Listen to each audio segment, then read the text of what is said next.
Good evening, everyone. I'm going to bring this Lawndale City Council meeting to order. I'm going to ask the city clerk to give the roll call. Madam City Clerk. All right, good evening. Mayor Pro Tem Cuevas. Present. Councilmember Suarez. Here. Councilmember Kearney. Here. Councilmember Hoffman-Gorman. Here. Mayor Poland Miles. Present. All members are present. Thank you, Madam City Clerk. With that, we're going to have our Pledge of Allegiance. I'm going to ask Councilwoman Hoffman-Gorman to lead us in the Pledge of Allegiance, followed by a word of inspiration by Pastor Dwight Dudley from the Calvary Chapel of South Bay. If everyone could stand, right hand over the heart, and recite along with me, I pledge allegiance To the flag of the United States of America and to the republic for which it stands, one nation, under God, indivisible, with liberty and justice for all. Thank you. Please remain standing. Good evening, family. It's good to be here today, and I just wanted to share with you a couple of words from the Word of God. And when I think of this council and all of you who come and serve this great city, I really do thank you for the work that you're doing. But the work of the Lord is this. He says, fulfill you my joy, that ye like-minded, having the same love, being one accord with one mind. And that's what this council does. You guys pull together all the pieces and all the parts and all the things that need to come together to conduct a business that is good for all, as we just pledged, one nation under God, indivisible, with liberty and justice for all. That's what you do. And I'm so proud to be here today. Father, I thank you for these men and women of this council, the mayor, the board, all that will take place here tonight, because I know that they have you, they have the heart of the city, and they have the mind to be alike in decisions that will bring this city to a different place, Father, as they grow together and as they build a community that's good for all the people who come and reside here. I thank you, Father, for them for always thinking towards you, having a pastor come and pray. I thank you, Father, for this city. I ask you to pour out blessing on blessing, grace on grace, mercy on mercy, and show them what you desire for this city to look like, as I know they have that like mind. They want something wonderful, terrific, that has comfort and peace, and a great city for all of those that reside here. I thank you for them. I ask you to give them wisdom, knowledge, understanding, and a course of direction. We thank you and praise you for them. In Jesus' name, amen. Thank you. Amen. Thank you so much, Pastor, for being here tonight. Thank you, Pastor Dudley.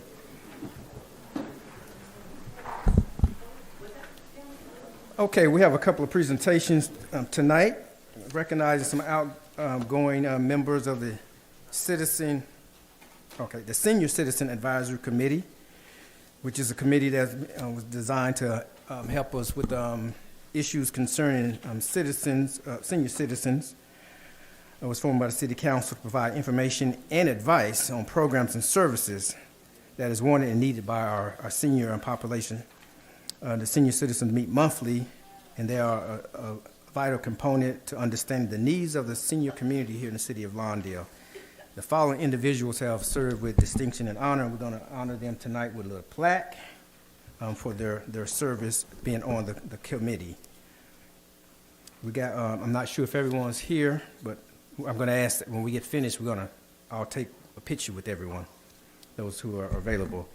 Edna McQuarta, is she here? She still served from November 18, 2019 to February 28, 2023. We want to thank her for her service.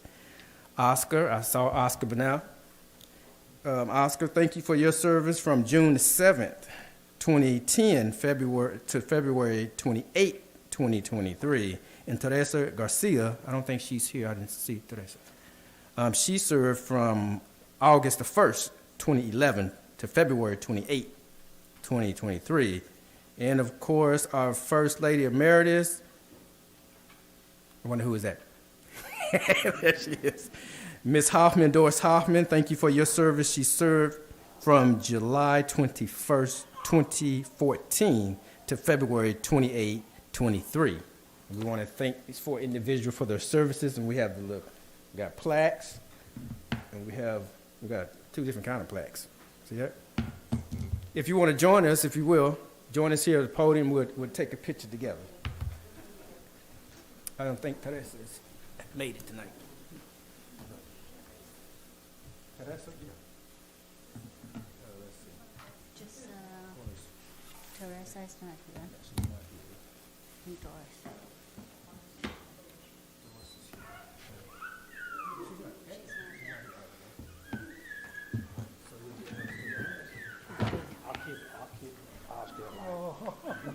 You gotta support Oscar, huh? Oh, you have to keep him. He leans. There you go. Sneak in here.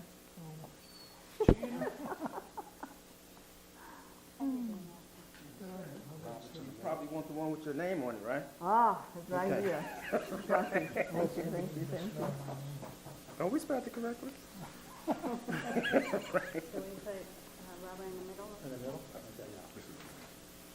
We'll take a picture. So thank you guys for your service. We'll take a picture.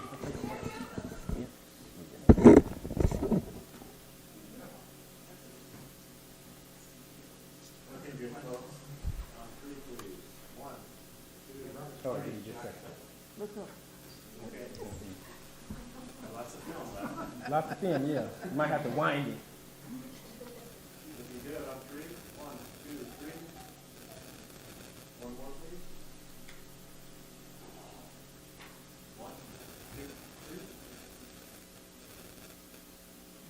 You got a Zoom lens on it.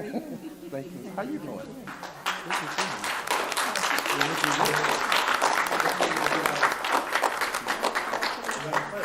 Your hands are cool. I know, cool.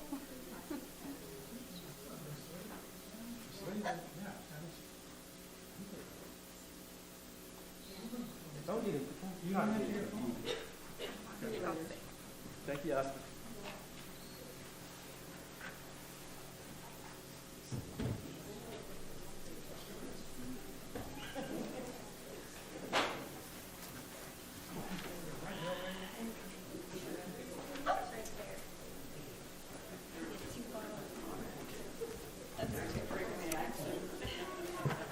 I want to be upgraded.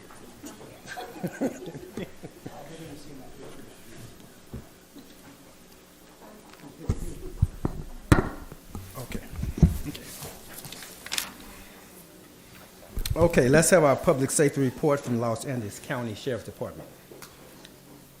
And Sergeant?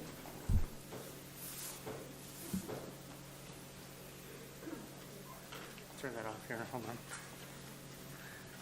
Good evening, Mayor, Council.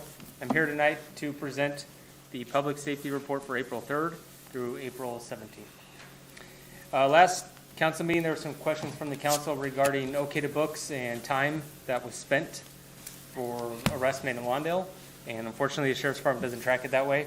So to find out that number, I would have to go back and find out every single person that was arrested got booked. If they needed medical clearance for booking, which is it's a hefty task. So I don't have the answer for you. And then the council also inquired about a Facebook for the station. And yes, the station does have Facebook. It's under South Los Angeles Station. And so anything pertinent to Lawndale would be posted there. And then I'll cover arrests during the period. Deputy Lupins conducted a traffic stop for various vehicle violations near 159th Street and Hawthorne Boulevard in the city of Lawndale. Deputy Lupins conducted a warrantless search of the vehicle pursuant to the probation conditions of one of the occupants. And he discovered a loaded firearm on the floorboard of the vehicle. He ended up arresting one of the occupants for possession of the firearm. And the person he arrested was not a Lawndale resident. Another Deputy Lupins arrest where he conducted a traffic stop again for various vehicle violations. On Inglewood Avenue and Manhattan Beach Boulevard. Deputy Lupin searched the vehicle and found suspected methamphetamine, suspected cocaine base, suspected black tar heroin, suspected pressed opioid pills, a large amount of United States currency and scales, The driver was arrested for various drug-related charges, and the driver was not a Lawndale resident. Deputy Ariola conducted a traffic stop of vehicle for various vehicle code violations near 156th Street and Ramona Avenue.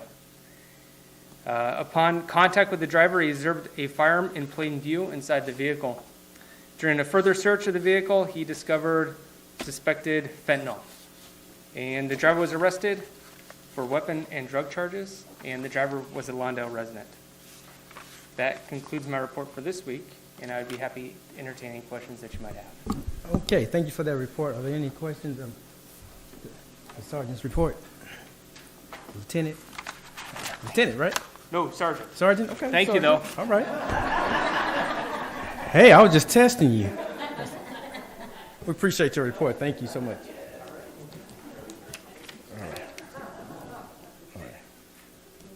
All right. Next item on our agenda is oral communications. This is when you have the opportunity to speak to this body on items that are not on the agenda. If you'd like to speak to this body on items that are not on the agenda, you may do so at this time. We ask that you line up by the flag. When it becomes your turn, you don't have to wait for your name to be called. Just simply approach the podium. If you will start with your name first, we would appreciate that. At about 2.5 minutes, the amber light will come on, and that'll give you the signal to start wrapping things up. Let's have our first speaker. Yes, ma'am. Good evening, Council. My name is Haley Hutt. I'm here representing Assemblymember Tina McKenna's office, the 61st District. I am the representative for this area of the city of Lawndale, so I just wanted to come, show my face, say hello to everyone, and introduce myself so we all can introduce ourselves to each other, and you'll be seeing me more often. It's nice to meet you. Thank you. Thank you for being here. Yes, ma'am.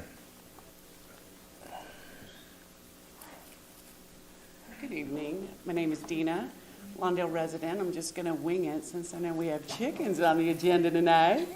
Okay. So I just wanted to ask, I don't know where the Public Works is. Where I live is a cul-de-sac. We used to have a sign, no outlet, which was knocked down.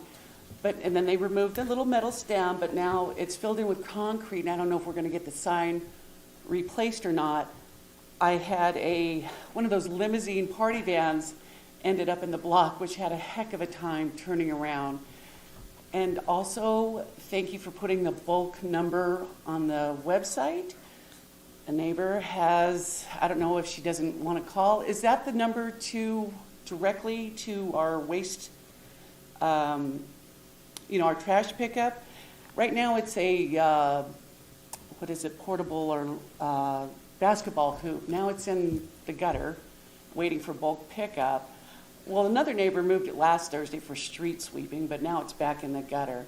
So I appreciate the number. I'll probably end up calling myself since somebody's going to hit that thing at night. It's, dark. Also, there's something else. I wanted to go over, I know the school citation thing was an issue last meeting. I like Kearney's idea when he suggested the 3 different drop-offs. It makes sense. Why don't they give that a shot? At least like a test run to see if it works or not. It sounds good. I don't have kids, but it doesn't just affect, the people that have kids and are in a hurry to drop kids off. It affects other people when they have to get out in the morning and go to an appointment or what have you. They do a lot of nonsense that creates a lot of issues for just regular drivers and stuff trying to go to work or an appointment or whatever.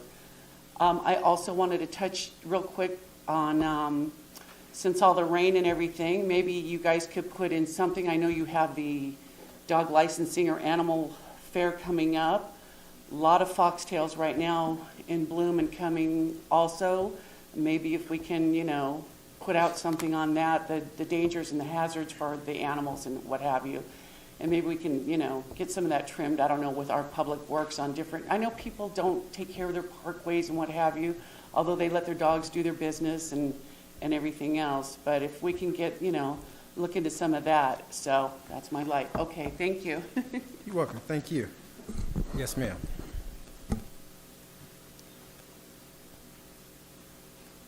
Good evening, everybody. I just wanted to talk to you about the Metro C line extension. Oh, Nasima Darwi, and Lawndale resident. Say your name one more time for us. Nasima Nasima. Darwi. Okay. Darwi. Thank you, Nasima. One thing that in the DIR wasn't mentioned was the any kind of emergency response in case of a natural disaster like an earthquake, any derailment. Nothing has been mentioned. It's kind of worrying me knowing that we're living on 171st Street and the corridor is very narrow on that part. And then wondering if they do have the train going on row, God forbid, but if they do, what are the measures keeping us, the residents, safe in case?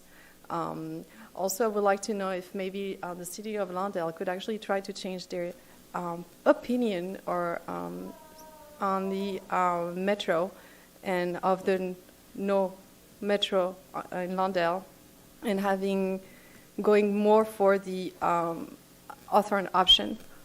It would allow us to negotiate maybe better with metro versus no train. So that's pretty much it. Thank you. Thank you. Yes, sir.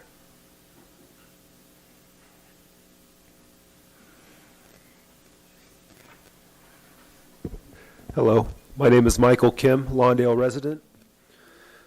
And I'd like to agree with the previous speaker with regards to joining with Redondo Beach in the stance of using the Hawthorne option as the preferred option for the South Bay cities.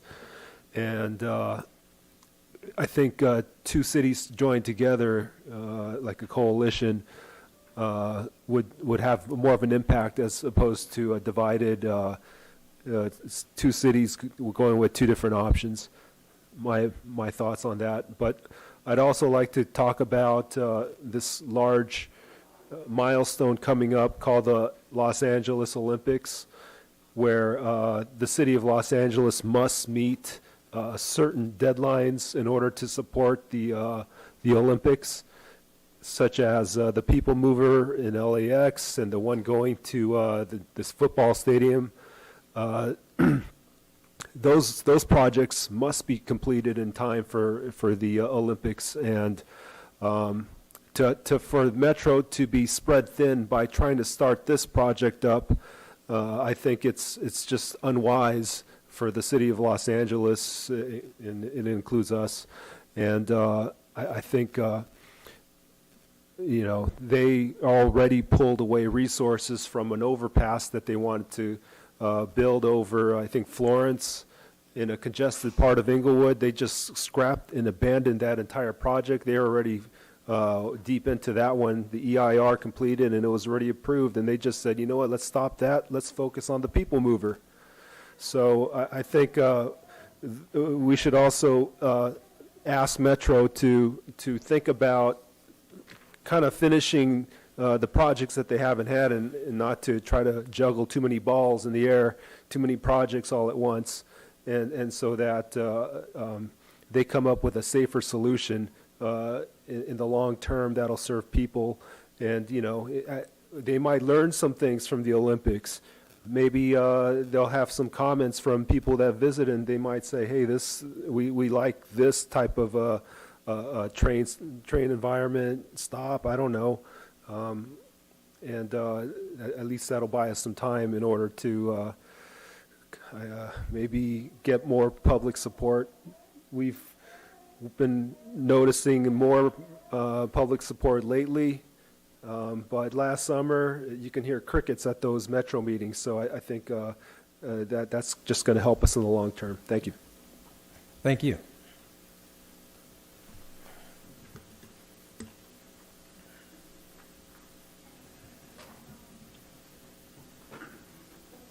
Hi, everybody. Chelsea Schreiber, 4702 West 163rd Street, Lawndale, Nome King. I came more prepared than I was last time. We have signs. We have 100 signs coming this week. We already got rid of 100. More people want them, so we ordered more. We are still fundraising for the No to Row. We want to raise $2,500 to get 2 buses to bring citizens to the Metro board meeting in June or July. We're still not sure which one that is. So if anybody wants to donate, go to Lawndale Nome King Instagram There's a GoFundMe too, that's linked on the Nome King Instagram as well.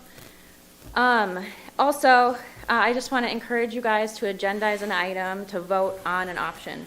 I, of course, would like you to vote on the Hawthorne option, but any option, just voting on something so that when the Metro Board does vote in June, that they know that Lawndale has a stance that isn't just no trains at all. So I think there's 4 council meetings before that, if they vote in June and if they vote in July 6th. So we got to do that soon. So I am begging you to do that because I think that is so important for our city to take a stand on that. And the citizens, everybody I talk to along the row, nobody wants it coming along the row. Also, I would say maybe 50% of the people that I talk to have no idea that this project is in the works. So we're writing letters to homeowners right now and spending our fundraising money on sending letters to people. So it's we're working so hard to get the word out. I'm not sleeping because I have a baby, but I'm not sleeping because I'm worried about this at the same time. And I think that this is so important and it will affect our quality of life. And I'm just begging you guys to take a stand. I'm begging you guys to take a stand to not have it go down the road and have it go down Hawthorne Boulevard. But any stand at all, I think, is super important for our city to say. So thank you. Thank you. Oh, we will be fundraising with gnomes too soon. So.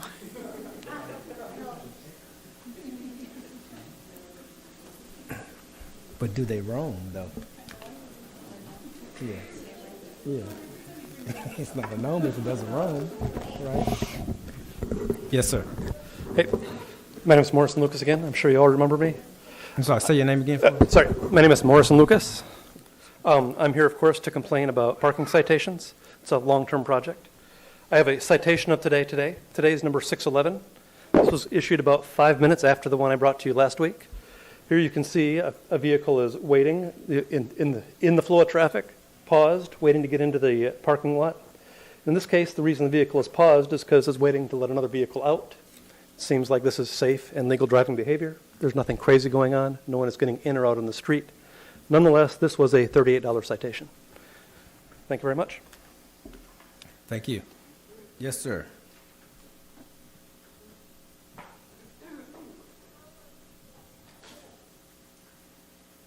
Hey, good evening. John Schreiber at 163rd Street. I don't mean to keep coming and beating the same drum, but I also encourage you guys to, at some point, agendize the Metro Green Line and try to come up with a plan of what you're going to support. I think you only have 4 meetings left now before the Metro Board meeting where they're going to make the final decision, so unfortunately the clock is ticking. Also, I wanted to bring to your attention, I don't know if you guys knew, but what do they call it? They're the Metro South Bay City Service Council met last month, and they actually wrote an official letter supporting the row option. And I listened to their meeting. They're very dismissive of Lawndale. I don't know if you guys know that they wrote this letter. All they were really concerned about was that they would have to drag their suitcases up a staircase at the Galleria, and that's why they don't want the Hawthorne option. So I don't know if you guys are in touch with that council or if you have any sway on their opinions, but they seem to be taking a very uninformed opinion on the Metro Green Line, and they're speaking for our city, which I think is a shame. So I encourage you guys to look at that. And I don't want to just come here and complain. I want to focus on good stuff too, so I thank you for the good Easter egg hunt. I brought my 4-year-old son to that on Easter, and it was a very good event, so I thank the city for putting that on.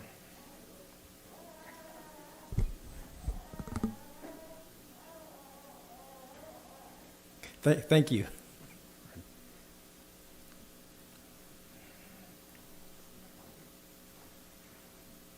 Hello, my name is Mary Chagoni. I just want to say no to the wood because you guys do that, then they'll go down the hill. So I have to say. Thank you. Hi, I'm Denise, and I'm asking the council to say no to the row. And like Mary's been here since 1974, so it really means a lot to her. And she came from Italy, and even the flag, just even saying that she pledges to the flag, it means so much to her. And for you guys to not even vote and even attempt to help out the Hispanics, the Italians, all diversity. You know, it's really important to think of everyone that doesn't have no clue on what's going on. And I'm asking if you guys can agendize an item for the upcoming council meeting to vote for an option for no row or yes to the Hawthorne, just so we know. And, you know, we're running out of time because it's coming up in June or July. So no to the row. No to go. Thank you. Thank you.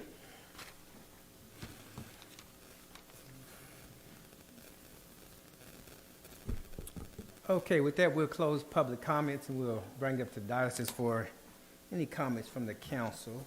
Let's start with Hoffman-Gorman. First off, thank you to everybody that came out tonight to speak. We really appreciate hearing from all of you. I'm going to take a couple of items and then I'm going to ask our city manager if he has anything that he would like to say in regards to Metro. So, first off, Dina, your sign, I'm sure that they're going to work and try to figure out if it needs to be replaced and why you're left in that predicament. And Foxtails, I agree with you.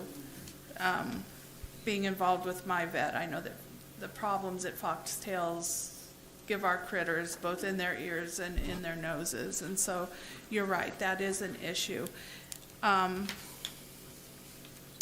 We had a lot of speakers tonight on the Metro. I will say for Nazima, I have voiced oftentimes, I'm in the medical field myself, and I am absolutely concerned about the emergency response and how that could interrupt. And it's not just in a major earthquake, it's in every time that that quadrant suffers a heart attack or a stroke, and we have to wait for a train that's going by 192 times a day. So I have my own concerns on that, and I share that with you. So I want you to know that. I'm hearing you. I'm going to also stop right there and say to all of you, please, please, please communicate with the Metro voting members and their deputies of transportation. The mayor and I do sit on a subcommittee, and we are approaching and speaking to every Metro member, voting member, or their deputy of transportation. So they are hearing us. We have several still to go, though, and we are talking about what is coming next on that issue. Mr. Lucas, your citation, have you brought that up to Michael? This one that you just brought up tonight? Is this a new one? This is one of the many that was given on the same day.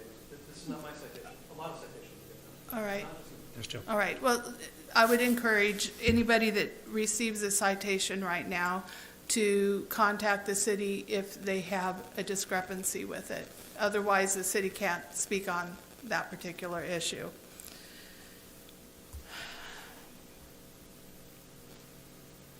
Sean, do you have anything that you can add on the Metro? Thank you, Mayor and council members. I'll be brief on this item. We've discussed it quite often recently. So we recently, I sent an email to the council concerning some comments made by Metro, Mark Durkeen, if I pronounce his name correctly, but they mentioned at the COG or one of the meetings, it's in the minutes that they only have less than $1 billion. So funded that they think they have available, that's financially available to build it, and that would be for the row option. The row option they proposed to us is at $1.93 billion. So we don't even know if they have the money just to build it on the row. To build it on the Hawthorne is about almost $3 billion, and they definitely don't have the funding for that. So we understand and appreciate everyone's comments. We don't think rationally, I mean, we're not the Metro Board, but we don't think they have the funding for the Hawthorne route. They barely have the funding based on what they've said and based on our research to build it on the row, if in fact at all. We have filed our comments. It's a lengthy comment letter. This process is still going forward with them in terms of when they go to the hearing. Our understanding is they're not going to take an action. They're going to pick an alternative and then come back with the final EIR later on, months later. That's to be determined. But we've been bird dogging the project for years. We're still bird dogging the project. The subcommittee's still on board with meeting the Metro Board members, and we are still moving forward, trying to work with them on a solution. I don't know where we'll end up, but we're trying to get things worked out with them, so we something that works for all. But again, as I just mentioned, previous meeting, they promised they were going to trench it and put some kind of top on it, and then on the row, and then now they've kind of backed off on that. There's not much mention of a top, and there's mention of a trench, but their main focus is on the row. That's it.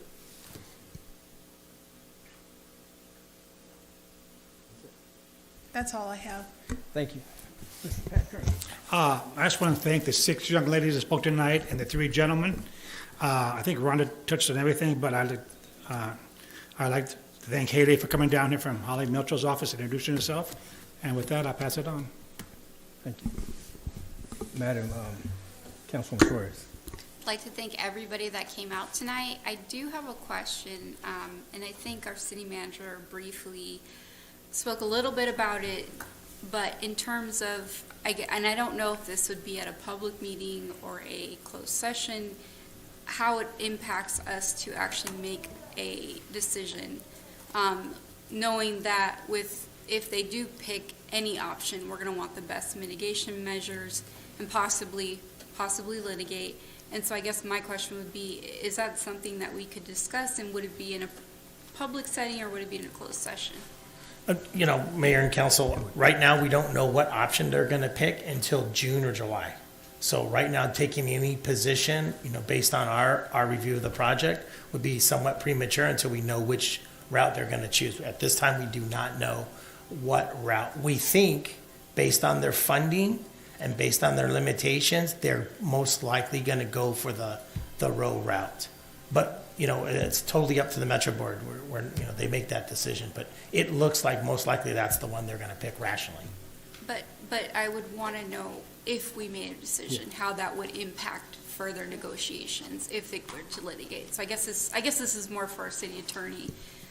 Is that something we could discuss, and would that be something? Let me give some thought to that. Okay. And if I think it's something that is better for open session, I'll advise the city manager that way, and better for closed session, I'll advise him so that he can set the agenda for that.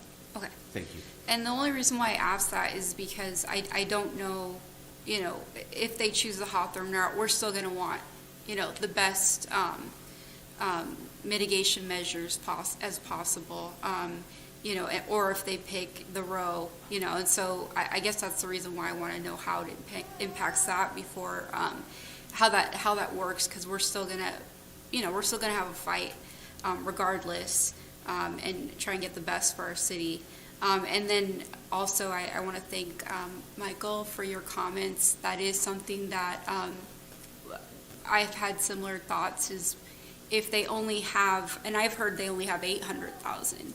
And so it's at that, if that's the case, and why not use it towards something that people are actually going to use, that leads to somewhere, that leads to arenas and whatnot with Inglewood. So, and I think even we've had people even suggest that to them casually. I don't know if that's something that we could even push for too, using the money elsewhere. And then I think, let me see. I think that's it. That's all I had to say, but thank you everybody that came out. Mayor, council, we did suggest that as a heads up. We sent an email to Metro as an alternative. That was my idea though. Yeah. No, I'm just joking. We sent it about 2 weeks ago. We sent it over and said if they could loan it to, they could use the less than $1 billion around that for the project. I think it's related to the project in Inglewood. Very good, very good.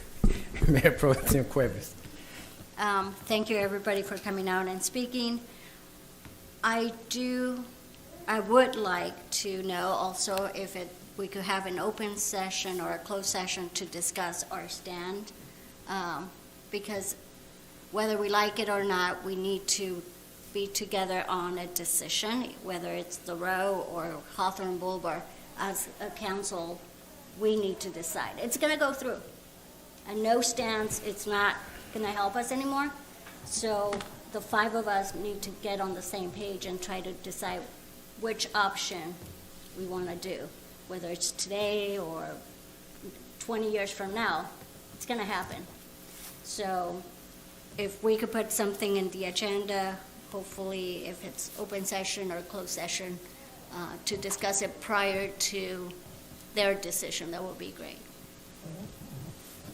And that will be all. Thank you. That's it. Okay. Thank you.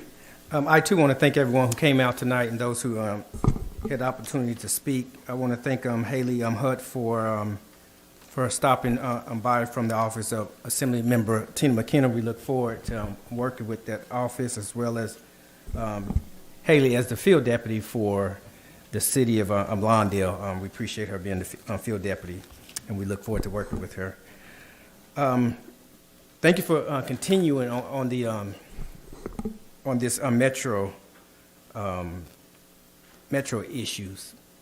We need some soldiers, and I'm glad you guys are out there really making this happen, putting the word on the streets so people, not just the words, but also the signs on the streets, so that people are fully aware of this project and how it's going to affect our community. So I want to thank each and last one of you for the countless hours that you've spent on this project, and we're going to continue to work together to get the best project, if we have to have a project, in the city of Lawndale. So I want to thank you all for that. I too believe that if Metro, if they don't have all the funds that they need on this project, rather than keeping those funds stored somewhere, locked away somewhere, it should go to another project that will, in fact, be used, and that's the Inglewood Connector project. So the Inglewood Connector project, there's no question that project is going to be used, because it's going to bring people down to the entertainment sports district in the city of Inglewood. And they can use that funding. I think it would be actually better suited, in the city of Inglewood. I did have a discussion with the Mayor Butts. This was maybe a month or so ago about this project. I'm not sure how that works in terms of if they have the ability to do so. I'm not really sure on the legalities of that or what have you. But if it's possible, and they're looking for an alternative to where they can use the money where it's going to be best suited, I think they should look to our neighbors, Inglewood, for that project. So I would advocate for that as well. Other than that, yes, I do, as I stated earlier, think it's time that we do take a position on the one of the alternatives. With that, the only other thing I wanted to add was, I think we did mention, did we mention about the no outlet sign, that they were going to replace those signs or whatever that Dana brought up? Did I miss that? No, Mayor, but we'll definitely take care of it. I'll follow up with Public Works. Okay, very good. Okay, and that's all I have, and I'll swing it back to the... Just one thing, can we also include to agendize possibly sponsoring a bus to the Metro meeting, the city? I think that might. Yes, we can put that on too.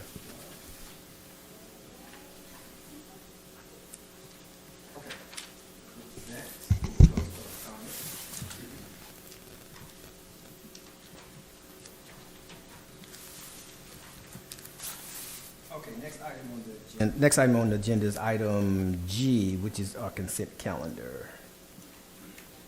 What is the pleasure of this body concerning item G? If there's no corrections, additions, I'll make a motion to. I do have a question. Let's have a question first. Regarding the expenses, the accounts payable register.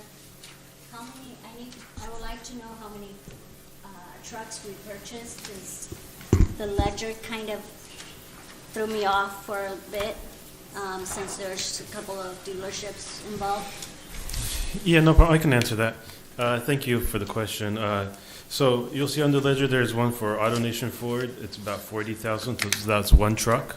And then there's one for Airport Marina, around 73,000. That's for one truck and one for the Escape. So that's 3 on this register, and there's 2 more, I believe, that are in process. So there's going to be more. But again, these are all funded through the ARPA monies. It's not affecting the general fund. Thank you. Yeah, my question was that 70? Yeah, sure. Because I was all like 2 dealership and the same truck. Yeah. It's kind of, Yeah. So one was a truck and one was the Ford Escape. thank you. Okay. Yes, With that question being answered, I'll make a motion to accept the consent calendar as written. Okay. I'll second it. Okay, motion is made by Kearney that we approve the consent calendar. Suarez has seconded the motion. Is there any discussion on the motion? Seeing none, with the council please vote on the consent calendar?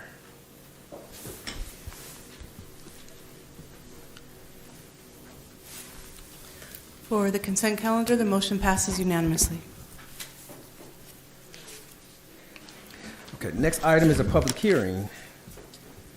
Consideration to amend the Lawndale Municipal Code establishing rules and regulations to provide for urban dwelling units and urban lot split for single-family lots in accordance with Senate Bill 9.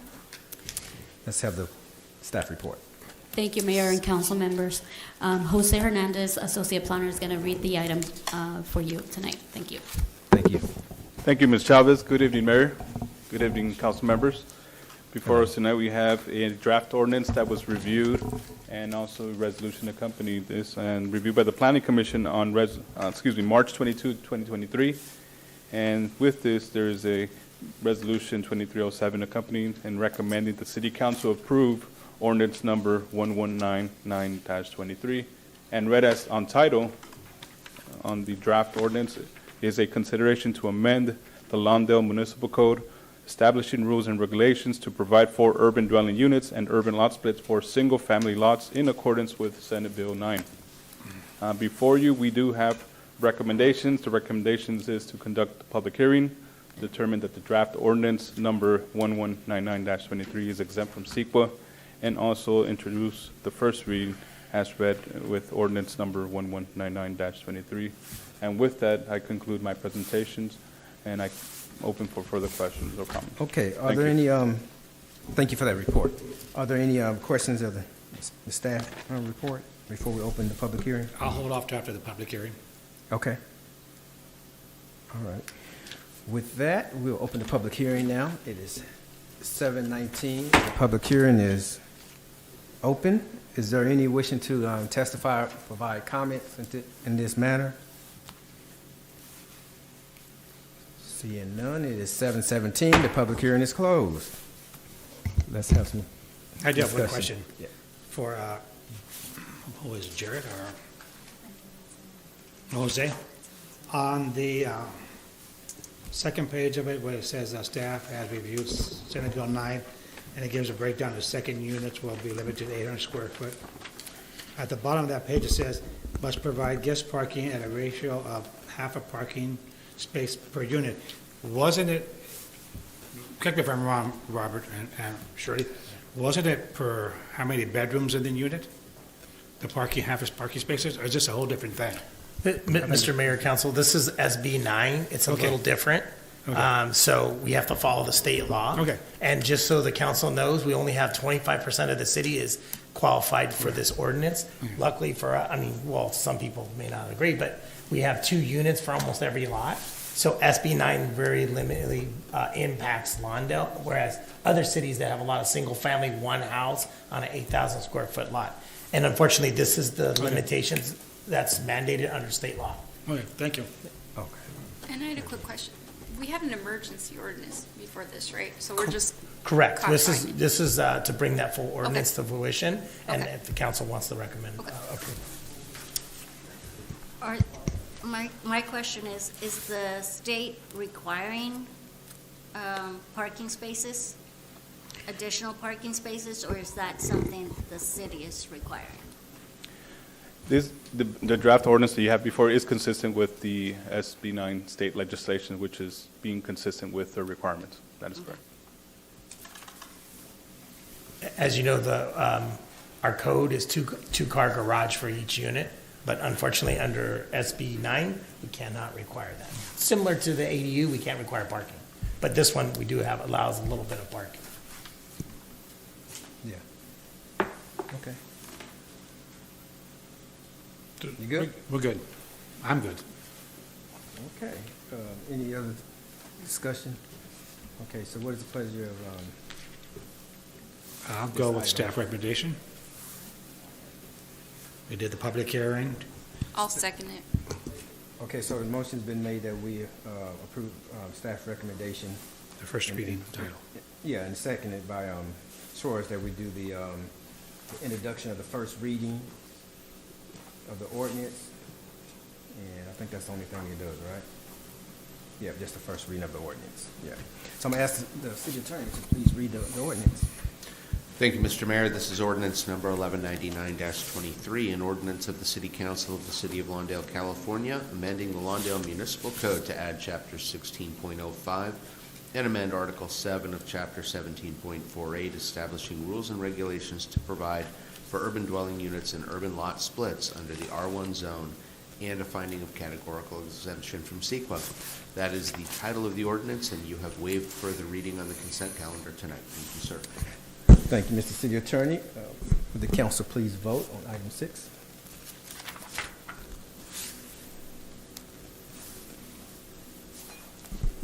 For item number 6, the motion passes unanimously. Thank you, madam. Next item, item 7, is also a public hearing, community development, flat work and landscape permits, and fence permit fees updates. Thank you, Mayor Yes, and council members. Yes, ma'am. The item before you tonight is taking a look at the fence and flat work permit fees for reduction as discussed in the February 6th, 2023 council meeting. Staff brought before you the fence and flat work history of the cost of the permits, both for from back to when it was recently adopted to the current cost. It was asked of council to staff to prepare a reduction of fees as discussed in the previous meeting. A fence permit from $420, which is the current fee, to $50, and the flat work / landscaping permit from $390 to $75. Staff recommends that City Council conduct a public hearing and adopt Resolution number CC 2304-018, approving the proposed fee reductions for the Planning Department's fence and flat work permit applications. Thank you. That concludes the staff report.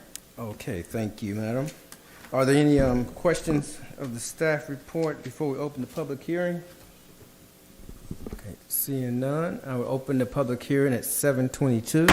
Public hearing is open. Is there any wishing to testify or provide any comments in this public hearing? Seeing none, I will close the public hearing at 7:23. The public hearing is hereby closed. Is there any discussion on this item? Item 7. Staff recommendation. Okay. Sounds like you heard none. Okay, so you're making the Yeah, I heard voices. making the recommendation. I hear voices all the time. I'll second it. Okay, second. So the motion's been made by Kearney and seconded by Hoffman-Gorman that we approve the staff recommendation by adopting said resolution, approving the proposed fee reduction for the planning department fence and flat work landscape application fees. Is there any discussion on the motion? Seeing none, would the council please vote?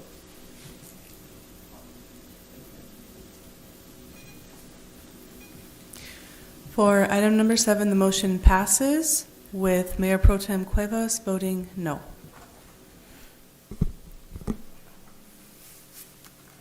Thank you. Item 8, the quarterly investment report for the quarterly year ending March 31st, 2023. Yes, sir. Hey, good evening, Mayor and council members.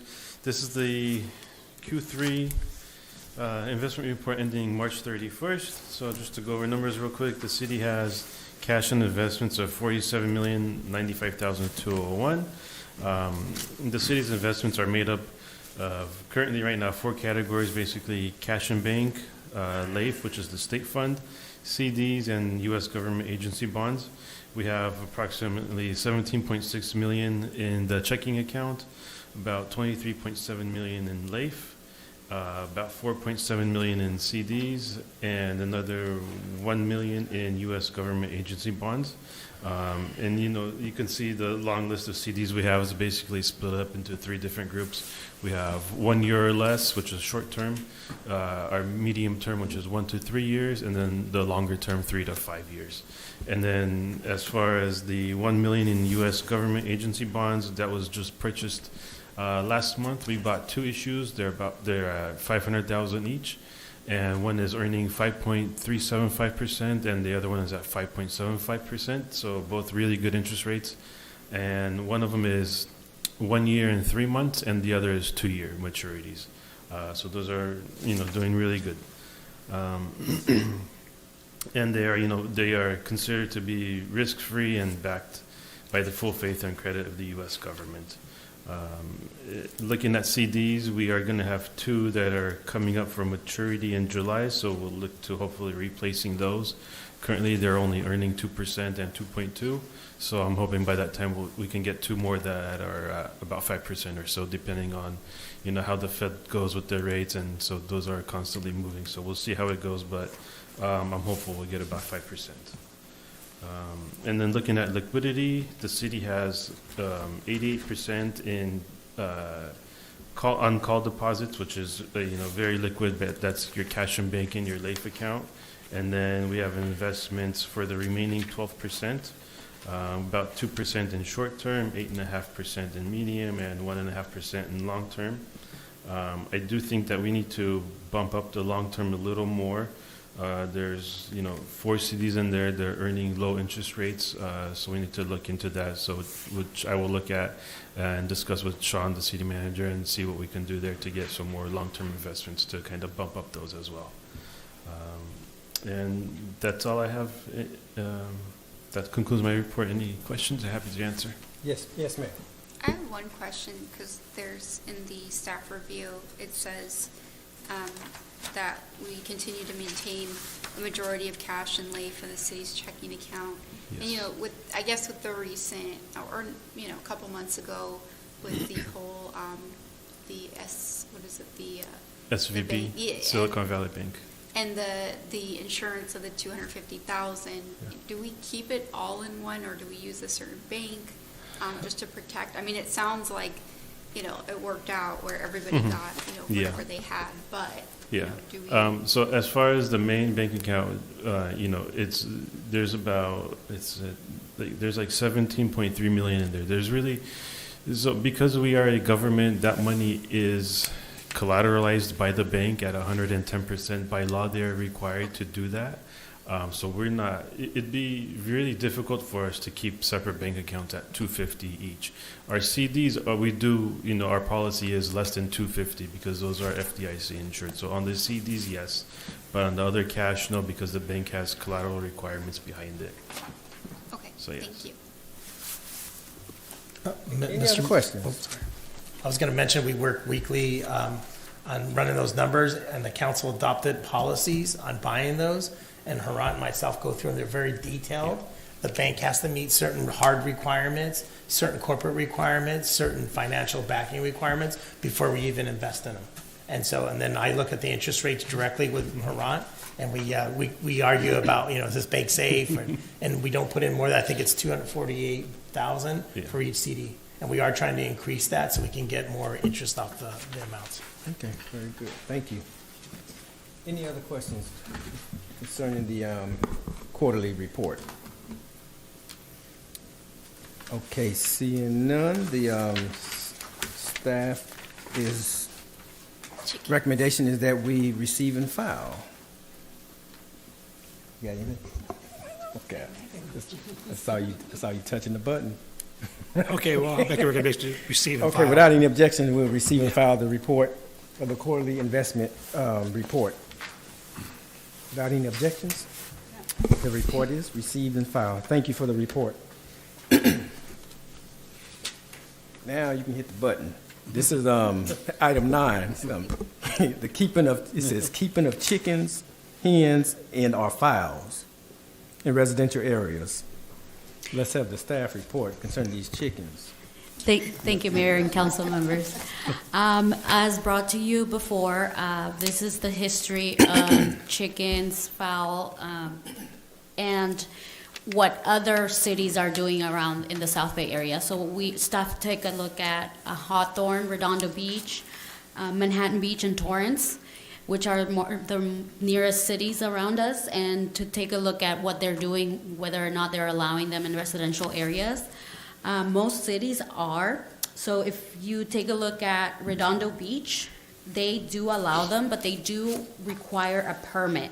They have a permit administrator, and this is through their animal control, where they require certain conditions for them to follow, and they would have to pay for a permit. So that's the way that they do it without a limit, and also making sure that the noise levels are not exceeded within residential areas. In Manhattan Beach, there isn't a limit, but they do not allow roosters. That's specific, no roosters. And my take is because of the noise. It also, they don't have a permit required, and they cannot be a nuisance. Again, noise.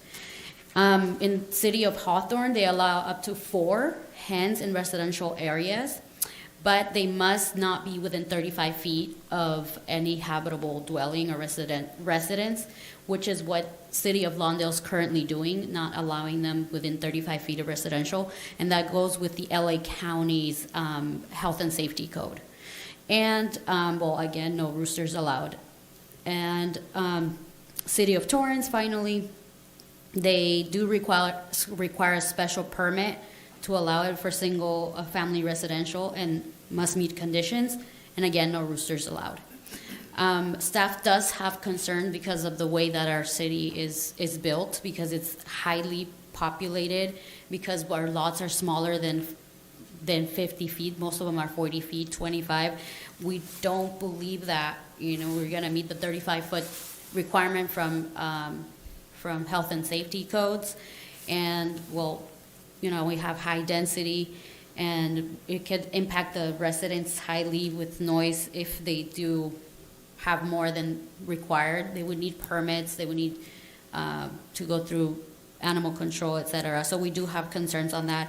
And well, we do, this concludes staff report, and it would be up to council. You could keep the zoning codes as is, allowing chicken, poultry, fowl, so any other birds within residential area, not allowing them within residential areas, or direct staff to draft a specific ordinance for chicken, poultry, and hen, regulating and bringing it back to council for consideration, or lastly, provide an alternative direction to staff. And that concludes staff report. Okay, thank you for that report. Let's have some discussion. Yes, sir. Let's have a speaker first.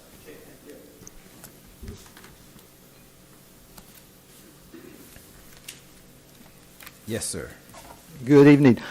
Once again, the community development manager had to take away from important duties to provide tonight's detailed report on whether to allow chickens in the city of Lawndale. How many approvals for projects were delayed so this report could be written? Having attended city council meetings for over 10 years, not once have I heard a resident come to the podium and plead for chickens in Lawndale, which is not Green Acres. I have heard residents bring forth school parking issues, illegal fireworks suppression, more recently the metro coming through the city, but not chickens. The fact that this is trending on social media does not make it important to residents of Lawndale. The staff report correctly recommends against allowing chickens in the city for a multitude of reasons. One reason that was not mentioned is the possibility of diseases that could be brought into the city if the chickens are not properly maintained. When I worked for the city of Inglewood, one detective contracted Cryptococcus meningitis due to pigeon droppings outside the police station. Common diseases from chickens include Salmonella, Listeria, Campylobacter, and E. coli. How would the city monitor and regulate the health issues presented by backyard chickens? Would residents be allowed to operate as a business to sell the eggs, chicks, or broilers? There is no reasonable purpose to allow chickens in such a densely populated area. Hopefully this will be the last time that this issue is brought forth so that the city can focus on more substantial issues that the residents have brought forward. At the last city council meeting and tonight, residents requested the metro be agendized at an upcoming meeting. Thank you. Yes, ma'am.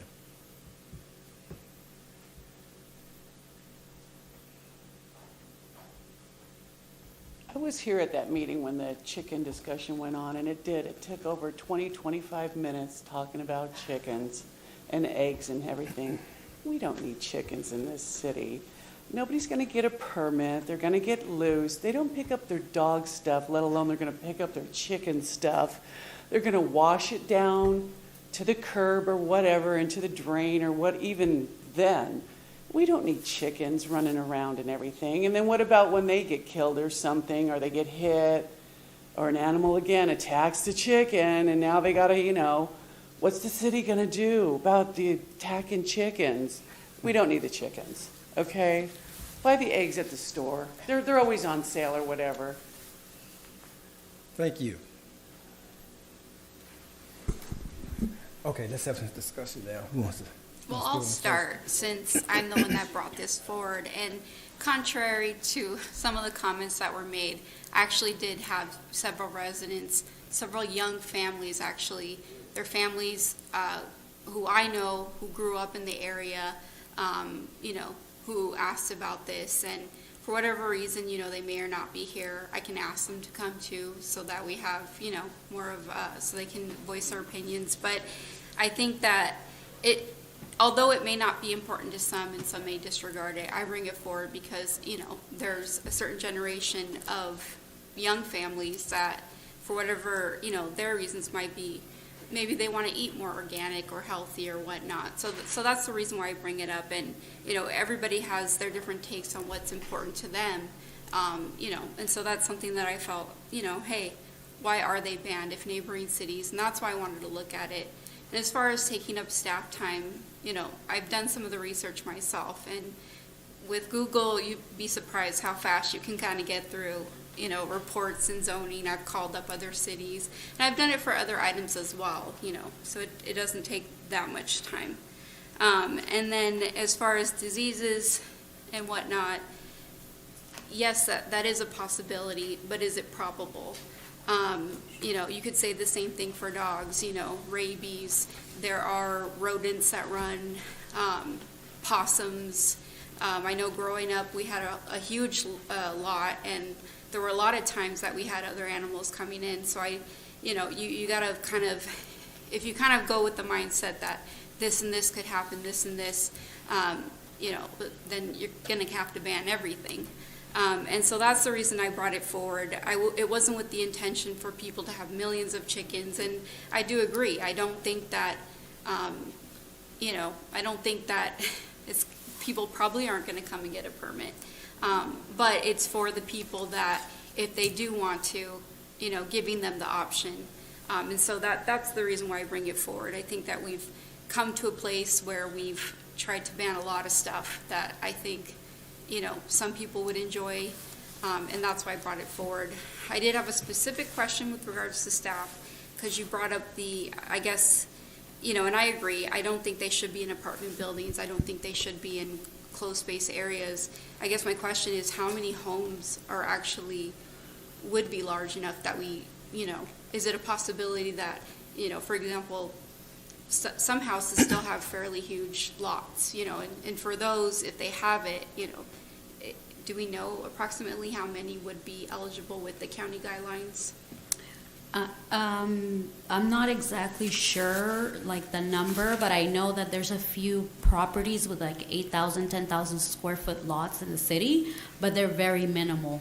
Most of our lots are 40 to 50 feet wide in the front by 100, so it would be 5,000, 6,000 square feet.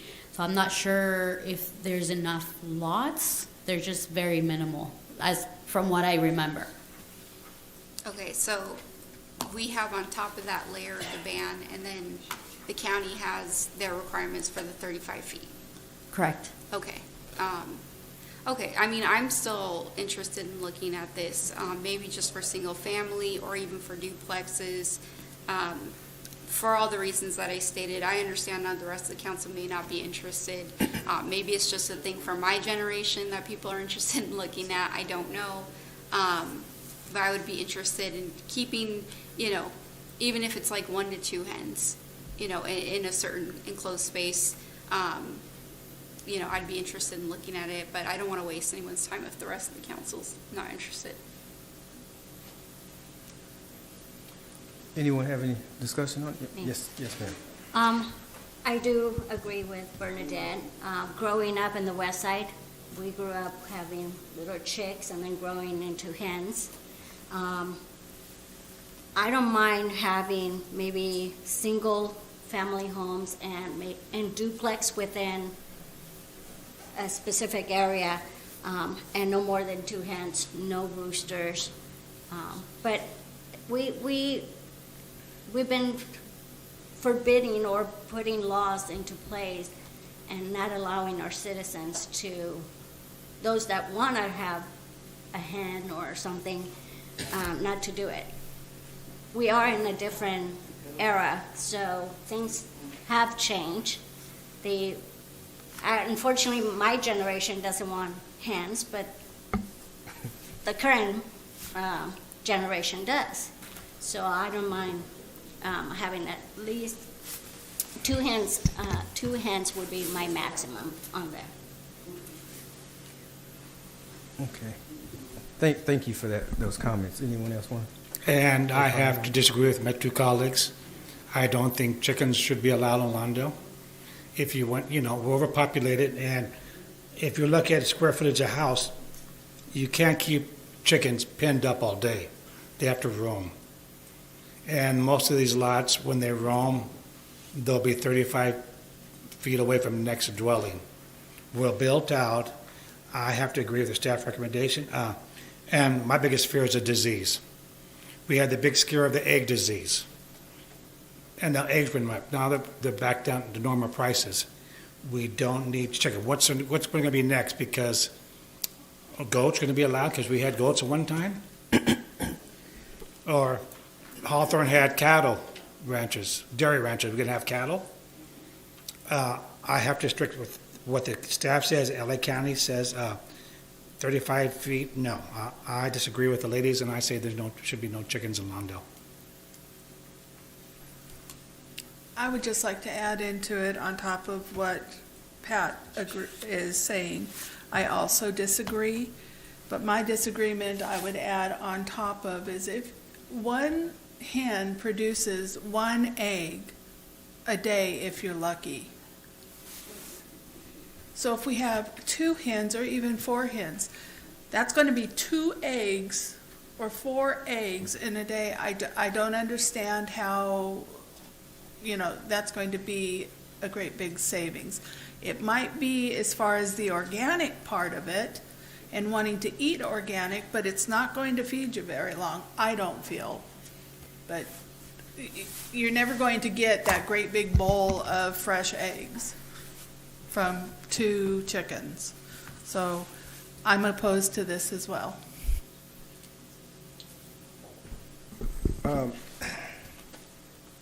I would say that I'm not exactly opposed to it. I'm not totally sold on it, but I'm not opposed to it, and not necessarily because of whether or not you can, you know, produce enough eggs to eat or what have you. I think if you're for it, I'm for it whether the hens can produce eggs or not. I'm opposed to roosters primarily because the roosters make way too much noise, hackling out whatever they do. They don't hackle, I guess. Whatever they do, noise they make all day. So I'm opposed to roosters. I don't really see. I hear the argument about disease and all this kind of stuff, but there's communities that have chickens or what have you. And do they have these diseases running around rampant? I don't know. I haven't seen that type of data. even if you had the chicken, for far as I'm concerned, even if you had like one chicken, I mean, I wouldn't want to see a whole bunch of chickens just running around like, you know, we're on a farm. But if you had one chicken, even if it was a pet, Yeah. you know, you're not even thinking about, you know, frying it up, you know, or producing eggs, whatever. It's just a pet. I don't know if I'm disturbed by that or not. I think, you know, they're domesticated enough to have as pets. If that's what, because people do buy these, unfortunately, buy these little chicks during the holidays, and then after Easter is over or what have you, they realize, oh, what am I going to do with this, right? And unfortunately, you know, they usually meet their demise, and that's unfortunate. But if they was able to keep one as a pet or what have you, I don't know if I would be disturbed by that, you know.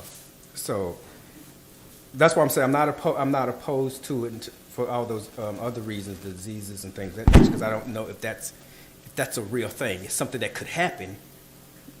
Obviously, that, you know, one chicken, you know, but just like the councilwoman was saying, you can get one rabid dog, you know, as well, that could foster some type of disease or what have you, public health, you know, crisis or what have you. But if you had one or two chickens, I don't think that's going to cause some type of public health crisis. And so I'm okay with it from that regards, because I like to see maybe some more information on it. If there's even more information that we need in terms of at least dismissing the fact that diseases and things of that nature, right? If I'm okay, if you can show that there's some diseases and all this kind of stuff to be worried about, then that's something to be concerned about, right? And I don't know the answer to that. It just doesn't seem like to me there's that kind of stuff going on. Well, there's that stuff going on in the food industry. I mean, the fruits are recalled and all of that. And so I guess my thing is, yes, there's a possibility, but is it probable? And part of the code from the other cities does state, you know, the manner in which you're to keep these animals, which would be the same we would require of a dog, of a cat. I mean, we have cats, you know, running around that they're carrying diseases, like I said. So, you know, I guess I don't know that that's an argument. And then the other one that I wanted to make, it's not just the prices of eggs, but some people actually use them for educational purposes, like you said, pets and their kids, you know, kind of having them learn, or for whatever reason, so. I would be probably in favor of having a permit, just so that we can regulate them, so that we can, I guess, greater ensure that people are following the rules concerning them, and they don't have over the amount that we're allowed to have, or what have you. Because we don't permit cats, but cats, although for some reason I don't know why you don't permit cats, but we do certainly of dogs or what have you. I don't know, maybe that's a way of regulating them by having permits. I mean, I'm not If really they get sure. permits. Look at many dogs we have running around Lawndale without license. So Yeah. wouldn't, I mean, I think it's for those that are going to follow that I'm bringing it forward, giving them the option. I mean, it's the same thing with the fences. You know, we create a permit, but I mean, staff had said 90% are brought by code violations. People don't go out and say, hey, I want to be compliant, let me do a fence, so.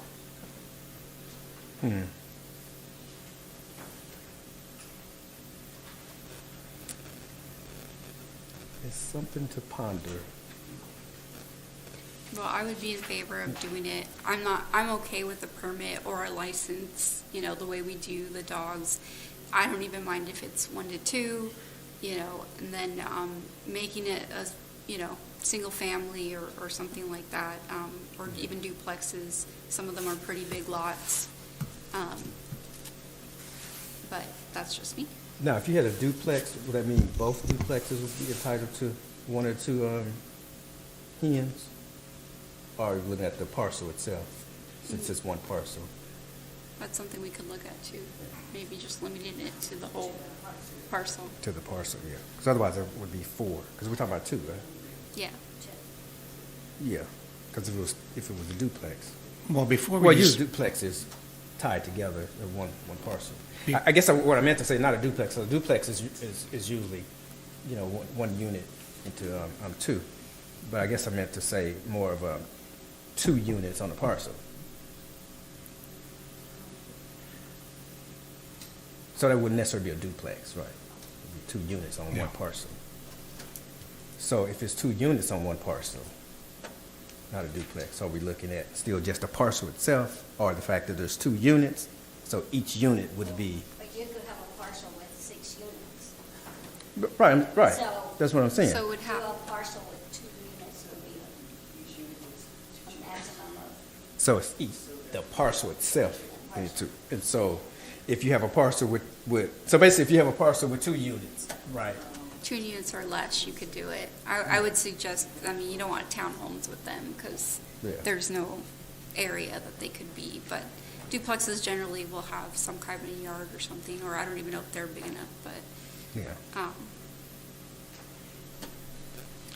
Well, before we vote on this, I'd like to have Councilwoman Suarez bring back some of the young generation that want chickens, so we can hear from them. We don't have to... I think that's a little, Well, we've you brought said you could stuff- bring it back. You can bring some. okay, I will. Okay. So that's... You said direct staff to draft the chicken, poultry, brought forward, consider the city council. Okay. And if not, I'll have them write in too as well, depending on what their schedules look like. But this would be asking the staff, directing the staff to draft, not the adoption thereof anyway, so there would be Yeah, another so opportunity. we could still direct it, and then it would still need to be voted on. Yeah, so we're not voting on that tonight. We're voting as to whether or not to direct the staff to do a draft. That's correct, Mr. Mayor and Council. So you have 3 options there. We gave you 3 options to decide from. Keep the zoning code, it's not direct the staff. Yeah.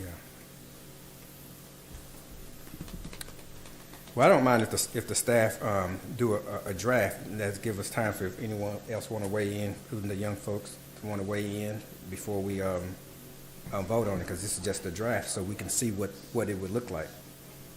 Okay. If that's the direction That's of the me. council. What about anyone else? I think we should do C, provide alternate direction to staff until we get letters in. What? Provide alternate direction to staff. It's not a requirement, though, to have people come up. This body was elected by the voters, so we Correct. are allowed to bring it forward, so.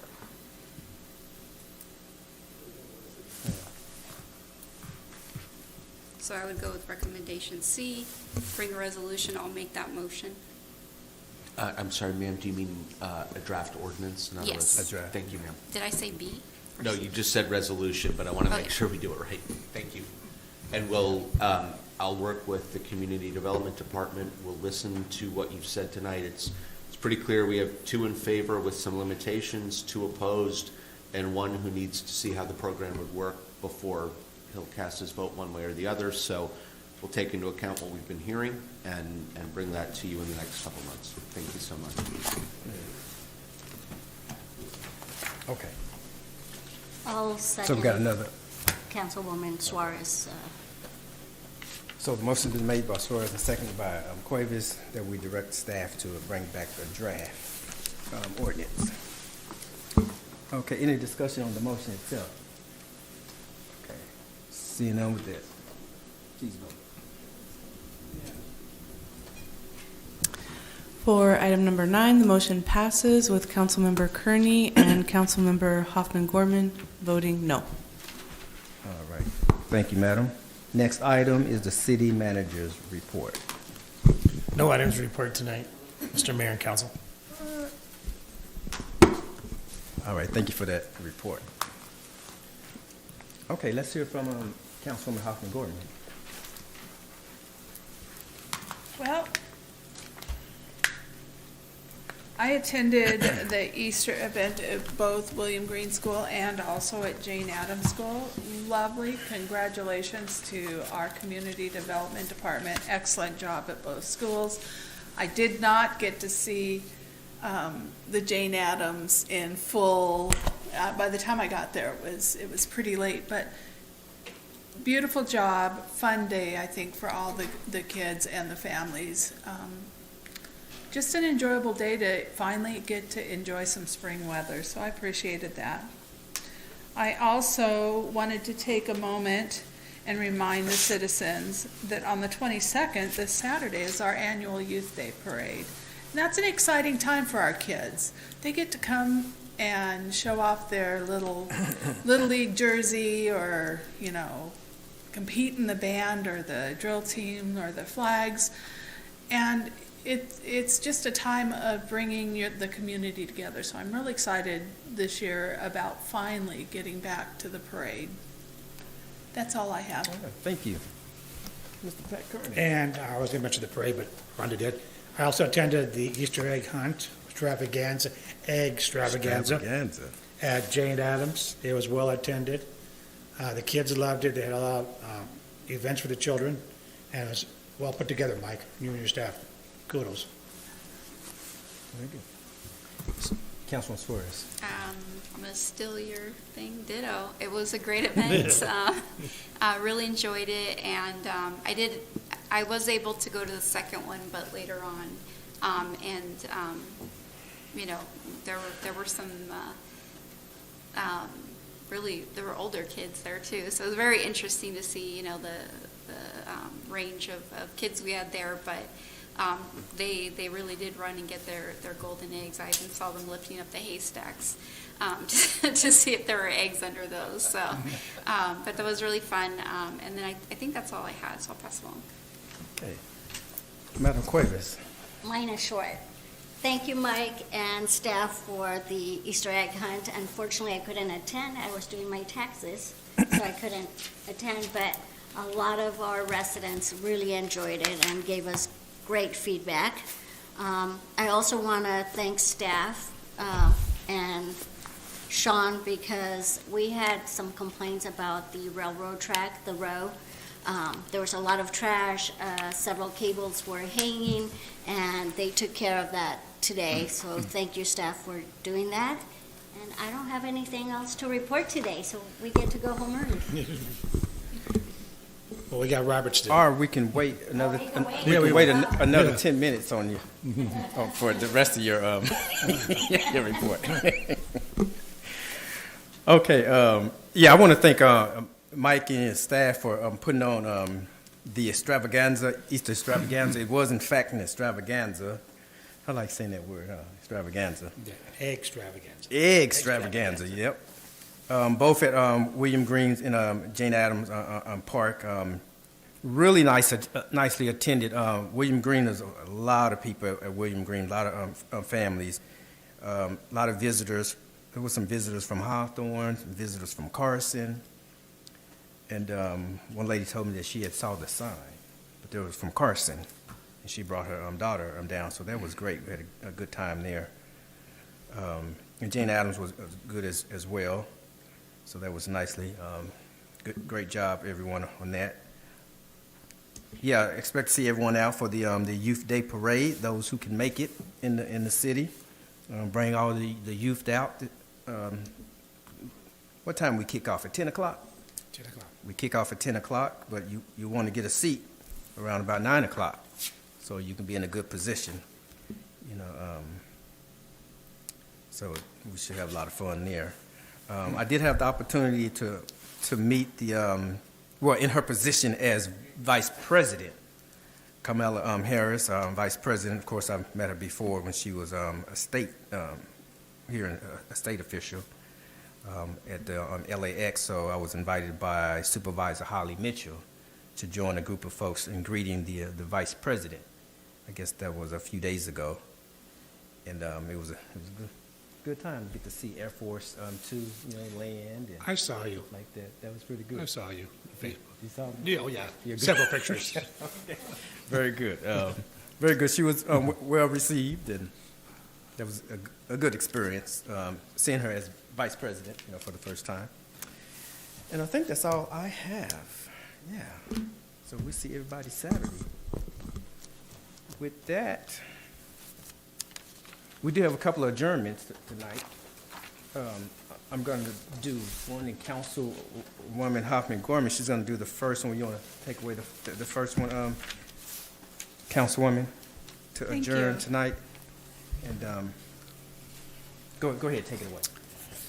So we lost a longtime resident, Laura Thomas Osborne, this past Thursday, April 13th, in Torrance, California. Her grandparents were among the first settlers in Lawndale, purchasing land in 1908. Her mother opened the Lawndale Library in 1913 and later became the first postmistress in 1918. Her father opened the first service station in about 1919.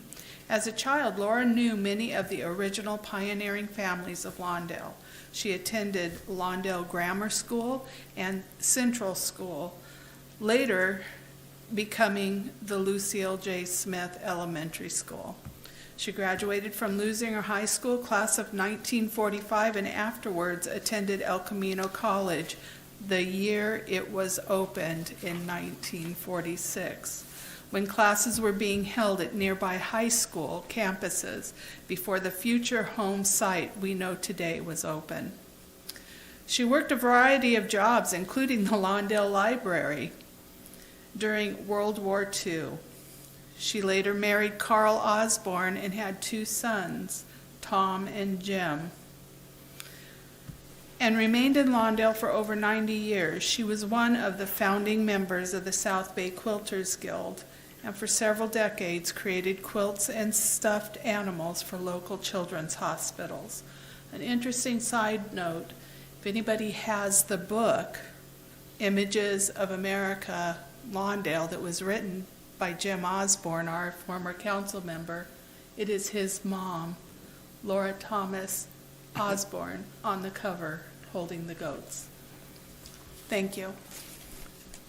Thank you. We will adjourn in her memory tonight. Also, we have a young man who served on the El Camino Board of Trustees, Kevin A. Brown. He's a member of the El Camino College Board of Trustee, president, and Inglewood representative, as well as Inglewood resident. He passed away on March the 23rd. He was 54 years of age. He was an advocate for student success, and he left a deep void at El Camino campus. His professional successes were numerous and exceptional. He was an inspiration that reaches high and reached far. His many achievements earned him the Black Engineer of the Year Award, the Modern Day Technology Leadership Award in 2019. He was an adjunct professor of physics, and he taught primarily physical science as well as science. He is survived by his wife of 25 years, Dr. Carla Harsness Brown, and his son Kenneth II, and Caleb Brown, his son as well. The Lawndale City Council extends the condolence to the Brown family for the loved one, Kevin Brown. He go by the name of Kevin. Well, his name was Kenneth Brown, El Camino president. We will adjourn in his name as well, in his memory. With that, the next regularly scheduled meeting of the Lawndale City Council will be held at 6:30 p.m. on Monday, May the 1st, 2023, in these here chambers. It is now 8:03. We are adjourned.